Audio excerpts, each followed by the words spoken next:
আসসালামু আলাইকুম এভরিওয়ান। বাইরে প্রচুর বৃষ্টি হচ্ছে, তাই ভাবলাম আজকে খিচুড়ি রান্না করি। চলুন দেখে নেওয়া যাক কী কী উপকরণ লাগছে।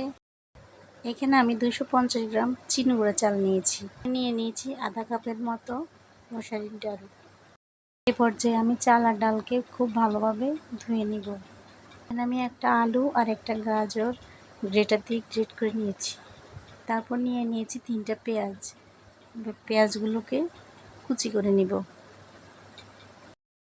পাতিল বসিয়ে দিলাম, দিয়ে দিব পরিমাণ মতো তেল। তেলগুলো গরম হয়ে গেলে দিয়ে দিব পেঁয়াজ কুচি, নেড়ে নিব।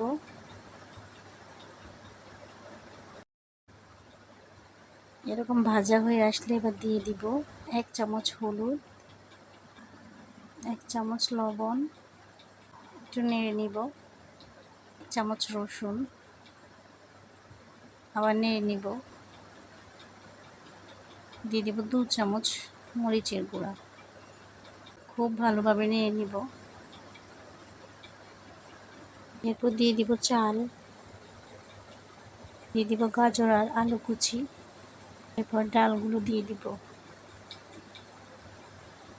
দিয়ে খুব ভালোভাবে মিশিয়ে নিব। একটু ভাজা ভাজা করে ভেজে নিব। এইভাবে 5 মিনিট ভেজে নিব। তারপরে দিয়ে দিব পরিমাণ মতো পানি।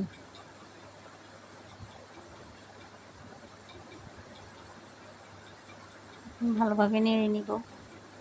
একটা ঢাকনা দিয়ে ঢেকে দিব।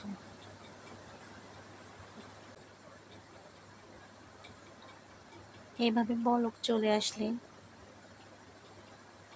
চুলার আগুনটা একদম লো করে 10-15 মিনিটের মতো রেখে দিব। 10-15 মিনিট পরে ঢাকনা খুলে আবার একটু নেড়ে চেড়ে দিব। আমাদের খিচুড়ি কিন্তু অলরেডি হয়ে গিয়েছে। আপনারা দেখতে পাচ্ছেন খুবই ঝরঝরা হয়েছে খিচুড়িটা। তারপর একটা বাটিতে নিয়ে নিব,